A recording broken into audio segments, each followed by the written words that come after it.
Hello hello hello hello hello guys. आज हम शुरू करेंगे मनी। मनी जो है वो सबसे इम्पॉर्टेंट चीज़ है, एग्ज़ाम के पर्पज़ से भी और दुनिया के पर्पज़ से भी। हम सारे काम क्यों करते हैं बेटा? मनी के लिए करते हैं। मनी है क्या? मनी कब आया? मनी क्यों आया? 100 चीज़ें हैं, 100 सवाल हैं, वो सब हम इस चैप्टर में डिस्कस करेंगे। छोटा सा चैप्टर है, प्यारा सा चैप्टर है, आसान सा चैप्टर है। तो अपन चलिए इसको शुरू करते हैं। सबसे पहले मनी पढ़ने से पहले हम एक चीज़ डिस्कस करेंगे कि मनी आया क्यों। कुछ तो प्रॉब्लम रही होगी जिसकी वजह से मनी आया। किसी भी चीज़ का इन्वेंशन बगैर प्रॉब्लम के नहीं होता, ठीक है। अगर गाड़ियों का इन्वेंशन हुआ है तो प्रॉब्लम क्या आती होगी? इधर से उधर जाने की परेशानी आती होगी। अगर मोबाइल का इन्वेंशन हुआ है तो बात करने की परेशानी आती होगी।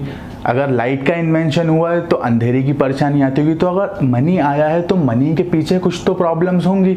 तो आइए वो हम प्रॉब्लम्स देखते हैं। सबसे पहले जब मनी नहीं था, बहुत पहले की बात करते हैं, जब मनी नहीं था तो एक सिस्टम चलता था जिसका नाम था बेटा बार्टर सिस्टम। बार्टर सिस्टम में क्या होता था? गुड्स के बदले गुड्स एक्सचेंज होते थे, सर्विसेज के बदले सर्विसेज एक्सचेंज होती थी, गुड्स के बदले सर्विसेज एक्सचेंज होती थी, या एनी कोई भी कॉम्बिनेशन इन सब का, ठीक है। बार्टर सिस्टम को एक और नाम दिया जाता है, इसको बोलते हैं अपन C2C economy, where C stands for commodity, ठीक है ना। तो अगर मैं बार्टर सिस्टम की डेफिनेशन बोलूं तो barter system, in barter system there is exchange of goods for goods, services for services, goods for services, services for goods, और any of these combination. It is also known as C2C economy, ठीक है बेटा। Barter system होता था, but धीरे धीरे क्या होने लगा? बार्टर सिस्टम में कुछ डिफिकल्टीज अराइज होने लगी। देयर आर 4 डिफिकल्टीज, 4 डिफिकल्टीज जो बार्टर सिस्टम में धीरे धीरे देखने को मिलने लगी हमें। सबसे पहले हम डिफिकल्टीज की तरफ जाएंगे। Barter system and it's difficulties. बेटा सबसे पहली डिफिकल्टीज की अगर मैं बात करूं तो हम बात करते हैं lack of double coincidence of bonds. अब इसका मतलब ध्यान से समझिएगा आप, क्या मतलब है इसका? मैं हूं और एक और बंदा है, ठीक है। मेरे पास व्हीट है, उसके पास राइस है। मैंने उसको व्हीट दिया, उसने मुझे राइस दिया, transaction complete, that is barter system. But problem क्या अराइज होने लगी? प्रॉब्लम ये अराइज होने लगी, मेरे पास व्हीट है, बदले में मुझे क्या चाहिए? दाल चाहिए। फॉर एग्जाम्पल मैं गया व्हीट देने, मैंने कहा आप मुझसे व्हीट ले लो, बदले में आप मुझे दाल दे दो। वो कहने लगा कि मुझे बदले में व्हीट नहीं चाहिए, मुझे बदले में व्हीट नहीं चाहिए, मुझे बदले में राइस चाहिए। अब मैं ऐसा इंसान ढूंढूंगा कि जिसको मुझसे व्हीट चाहिए है और उसके पास क्या हो? बदले में दाल हो। ये एक बड़ी प्रॉब्लम अराइज होने लगी। इस चक्कर में बहुत सारी कॉस्ट लगने लगी, बहुत सारे इधर से उधर ट्रैवलिंग की कॉस्ट लगने लगी, स्टोरेज कॉस्ट लगने लगी, बहुत ज़्यादा ये परेशानी आ गई। अब मुझे ऐसा इंसान को ढूंढना है जिसके पास वो परफेक्ट वो चीज़ हो जिसकी मुझे ज़रूरत है। इसका मतलब हुआ lack of double coincidence of bond. Second चीज़ पे अपन आते हैं, lack of common measure of value. ये परेशानी आने लगी कि मैं अगर 1 किलो गेहूं दे रहा हूं और 1 किलो राइस दे रहा हूं तो इनकी वैल्यू मुझे नहीं पता थी। मतलब मैं 1 किलो राइस के बदले कितना गेहूं दूं, ये बड़ी परेशानी थी। क्योंकि हम किसी मेजर में वैल्यू को किसी मेजर हम कर ही नहीं पा रहे थे। वैल्यू का एक कॉमन मेजर यूनिट था ही नहीं। आज एक कितना आसान चीज़ है भाई, गेहूं जो है 20 रुपये किलो है, दाल जो है 100 रुपये किलो है। कुछ भी चीज़ के हमें प्राइस पता है, ठीक है। अगर ये टेबल की प्राइस में बोलूँ, टेबल की प्राइस है 1000 रुपीज़, चेयर की प्राइस है 500 रुपीज़। हर चीज़ की हमें वैल्यू को हम मेजर कर पाते हैं, बट उस टाइम पे वैल्यू को मेजर नहीं कर पाते थे।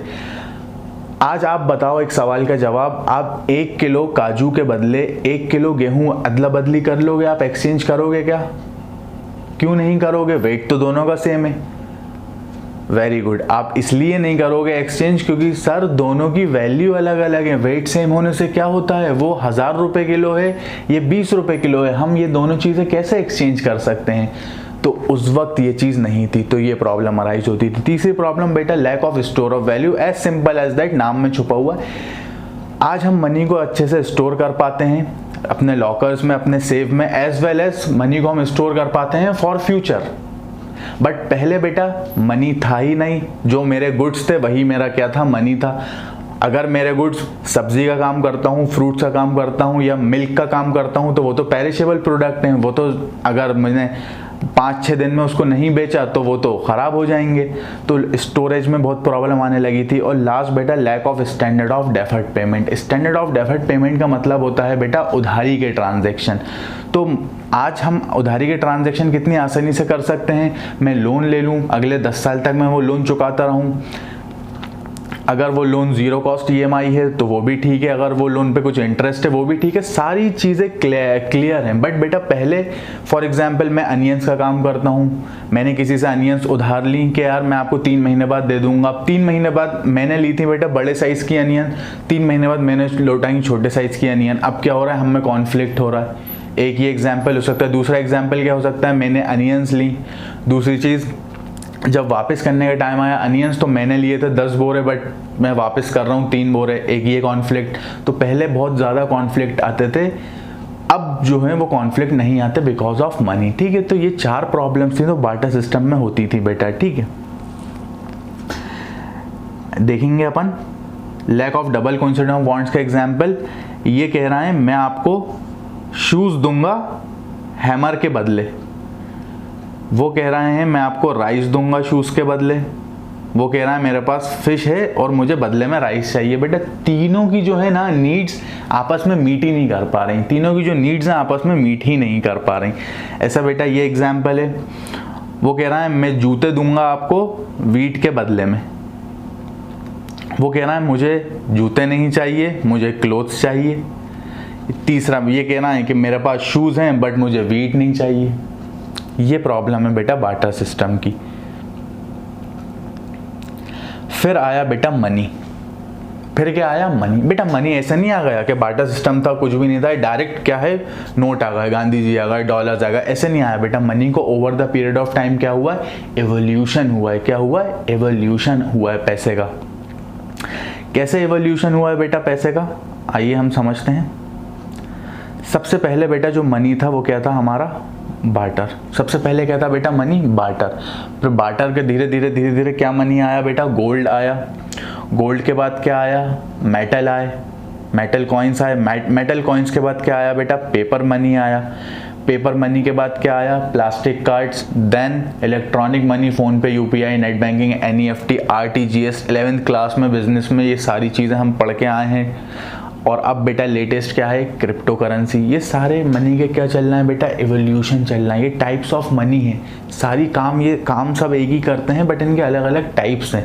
ठीक है, अब हम मनी की डेफिनेशन पे आते हैं बेटा। मनी की डेफिनेशन है, money is anything. Money is anything, कुछ भी चीज़ हो सकती है money, but which is generally accepted. बेटा क्या क्वालिटी होना चाहिए मनी में, जनरली एक्सेप्टेबिलिटी की क्वालिटी होना चाहिए। मनी जो होना चाहिए वो मैं भी एक्सेप्ट कर लूँ, आप भी एक्सेप्ट कर लो, एक ठेले वाला भी एक्सेप्ट कर ले, एक बहुत बड़ी कंपनी वाला भी एक्सेप्ट कर ले, उसको हम मनी बोलते हैं। Money is anything which is generally accepted as a medium of exchange. बेटा मीडियम मतलब ज़रिया, एक्सचेंज मतलब अदला बदली, अदला बदली का जरिया। बेटा what is medium of exchange and what is अदला बदली का जरिया। मैं गया दुकान पे एक पेन खरीदने, मैंने उनसे कहा ये पेन कितने का है, उन्होंने मुझसे बोला पेन 10 रुपये का है। उन्होंने मुझे पेन दिया, मैंने उनको 10 रुपये दिए, एक्सचेंज हो गया। जरिया क्या बना एक्सचेंज का बेटा, मनी। 10 रुपये जो दिए मैंने वो क्या बना बेटा, जरिया बना। ठीक है, तो as a medium of exchange money is anything which is generally accepted as a medium of exchange, measure of value. अब हम मनी से हर चीज़ की वैल्यू मेजर कर सकते हैं। ये पेन कितने का है, 10 रुपये का है। आईपैड कितने का है, 50,000 का है। टैबलेट कितने का है, 40,000 का है। वाटर बॉटल कितने की है, 20 रुपीज़ की। हर चीज़ की वैल्यू हम मेजर कर सकते हैं। स्टोर ऑफ वैल्यू, मनी को स्टोर कर सकते हैं। And means for standard of deferred payment, हम फ्यूचर ट्रांजैक्शन भी मनी के ज़रिए कर सकते हैं। अगली बात है बेटा फंक्शंस ऑफ मनी के में। मनी के क्या फंक्शन होते हैं बेटा, मनी के 2 फंक्शन होते हैं, 2 ब्रांचेज आएंगी, primary function, secondary function. Primary function में बेटा medium of exchange, measure of value. Secondary function में store of value and means for standard of deferred payment. हम इन चारों चीज़ों के मतलब पढ़ चुके हैं।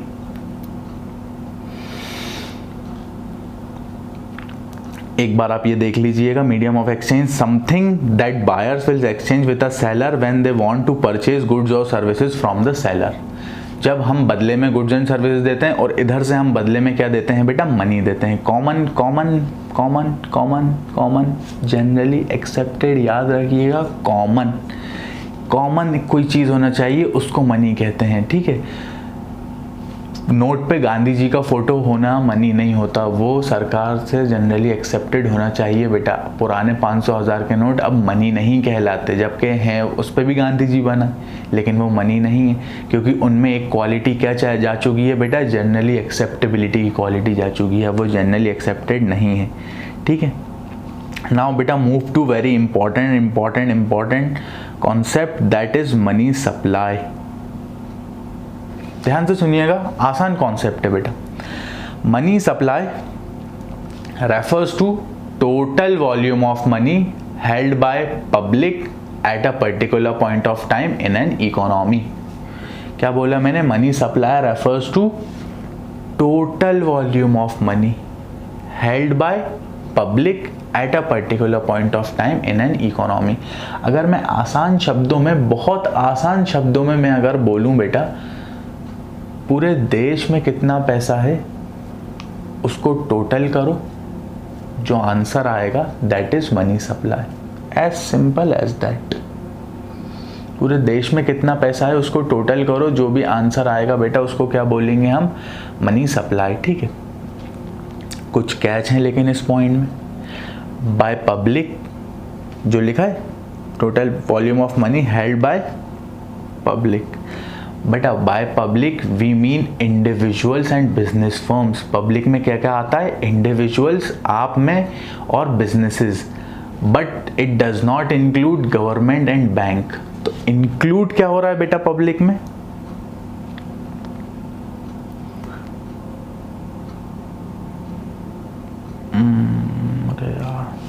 पब्लिक में इंक्लूड क्या हो रहा है बेटा, इंडिविजुअल्स एंड बिजनेस। ये क्या हो रहा है बेटा, इंक्लूड हो रहा है। और एक्सक्लूड क्या हो रहा है बेटा, गवर्नमेंट एंड बैंक्स। ये क्या हो रहा है बेटा, एक्सक्लूड हो रहा है। बेटा ये क्यों एक्सक्लूड हो रहा है, because they are money creating sector, they are money creating sector and we are money using sector. तो बेटा हम उनको कैलकुलेशन नहीं लेंगे, ठीक है ना। At a particular point of time का at a particular point of time का मतलब होता है बेटा, it is an stock concept. कौन सा कॉन्सेप्ट है बेटा, स्टॉक कॉन्सेप्ट है। स्टॉक कॉन्सेप्ट क्या होता है बेटा, chapter number 1 circular flow of income में हम ये पढ़ेंगे, ठीक है। Components of money supply, money supply के कंपोनेंट्स क्या क्या हैं, मनी सप्लाई में क्या क्या आता है। मनी सप्लाई में बेटा सबसे पहले आता है currency such as notes and coins with the people. सिक्के, नोट जो हमारे पास हैं वो आएगा मनी सप्लाई में। Demand deposits with bank such as savings and current account. Demand deposit क्या होता है बेटा, 11th क्लास वाली बातें हैं सारी। डिमांड डिपॉजिट मतलब सेविंग्स एंड करंट अकाउंट। बेटा इसको डिमांड डिपॉजिट क्यों बोलते हैं, क्योंकि ऑन डिमांड पैसा हम निकाल सकते हैं और जब चाहें पैसा हम डिपॉजिट कर सकते हैं। टाइम डिपॉजिट क्या होता है बेटा, such as fix deposit account and recurring deposit account. क्या इसमें हम पैसा निकाल सकते हैं जब चाहें, वेरी गुड, नहीं निकाल सकते इसमें, ठीक है ना। इसमें लिक्विडिटी का लिक्विडिटी जो है वो कम है। अदर पॉइंट बेटा, करेंसी मनी को हम क्या बोलते हैं, एक और चीज़ बेटा, फिएट मनी। फिएट मनी का मतलब वो मनी बेटा which is run under the order of government. Fiat money मतलब बेटा वो मनी जो गवर्नमेंट की ऑर्डर के अंदर चलता है। It is also termed as legal tender money. बेटा लीगल टेंडर मनी का मतलब वो मनी होता है जिससे आप अपने डेट जो है ना वो चुका सकते हो, जिससे आप अपनी उधारियाँ चुका सकते हो, उसको बोलते हैं अपन लीगल टेंडर मनी, ठीक है। By public we mean individuals and business firms and not government and banks. और लास्ट पॉइंट इज बेटा इट इज स्टॉक कॉन्सेप्ट, ठीक है, वेरी इजी। नाउ बेटा चैप्टर के लास्ट पार्ट में मूव करते हैं हम, measurement of money supply in India. मनी सप्लाई किस तरीके से मेजर होती है। ध्यान दीजिएगा इधर, मनी सप्लाई को मेजर करने के बेटा उन्होंने 4 M बनाए, M1, M2, M3, M4, 4 M बनाए on the basis of liquidity रखा है इन्होंने। लिक्विडिटी मतलब बेटा कि कितनी तेज़ी से चीज़ें खर्च कर पाते हैं, कितनी तेज़ी से हम जो है हमारे एसेट्स को हम खर्च कर सकते हैं, उसको अपन बोलते हैं लिक्विडिटी। तो इन्होंने 4 M बनाया on the basis of liquidity. बेटा M1 में वो चीज़ें रखेंगे जो सबसे ज़्यादा लिक्विड है, जिसको हम फ़ौरन से खर्च कर सकते हैं या जिसको हम फ़ौरन से कैश में कन्वर्ट कर दें। M2 में क्या रखा बेटा, उससे थोड़ा कम लिक्विड, M3 में उससे थोड़ा कम लिक्विड और M4 में सबसे लीस्ट लिक्विड रखा। ठीक है, M1 की बात करें बेटा हम, तो M1 में क्या क्या आता है, M1 में सबसे पहले आता है बेटा कैश विद पब्लिक, जो पब्लिक के पास कैश है। डिमांड डिपॉजिट्स विद बैंक, जो बैंक के अंदर पैसा है, मेरे पास कैश है वो भी आएगा, मेरे बैंक में जो पैसा है वो भी काउंट होगा। प्लस बेटा other deposits with RBI. Other deposits with RBI, बेटा आरबीआई के अंदर डिपॉजिट्स होते हैं गवर्नमेंट के, कुछ दूसरे फॉरेन इन्वेस्टमेंट के, ऐसे बहुत सारे डिपॉजिट्स होते हैं आरबीआई के अंदर, तो वो भी आएगा। M2 में क्या आएगा बेटा, पूरा M1। M2 में क्या आएगा, पूरा M1 plus demand deposit with post offices. एक छोटी सी बात पे ध्यान दीजिएगा बेटा, यहाँ पर आप ऊपर लिखा है डिमांड डिपॉजिट्स विद बैंक, नीचे लिखा है demand deposits with post office. दोनों जगह सेम क्या है बेटा, डिमांड डिपॉजिट, बट डिफरेंट क्या है बेटा दोनों जगह, यहाँ विद बैंक है, विद पोस्ट ऑफिस है। तो फ़र्क क्या है बेटा, फ़र्क ये है डिमांड डिपॉजिट विद बैंक की बात कर रहे हैं तो यहाँ वो कमर्शियल बैंक की बात कर रहा है। जब मेरा दिल चाहेगा मैं पैसे डालूंगा, जब मेरा दिल चाहेगा मैं पैसे विड्रॉ करूंगा। बट बेटा पोस्ट ऑफिस में क्या होता है, पोस्ट ऑफिस में आप पैसा डालते हो बट आप निकाल नहीं पाते जब मन हो आपका, जब आपको दिल चाह रहे जब आप नहीं निकाल सकते। एक उनका कुछ स्पेसिफाइड टर्म्स एंड कंडीशंस रहती हैं, उसके बेसिस पे ही आप करते हो, इसीलिए उन्होंने उसको थोड़ा लीस्ट लिक्विड में रखा। तीसरी चीज़ बेटा M3 में उन्होंने पूरा M1 ले लिया, साथ में क्या ले लिया बेटा, टाइम डिपॉजिट। टाइम डिपॉजिट मतलब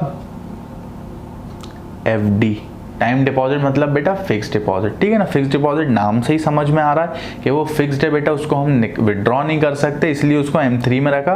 और M4 में क्या रखा बेटा, पूरा M3 plus total deposits with post office. Total deposit में क्या क्या आ जाएगा,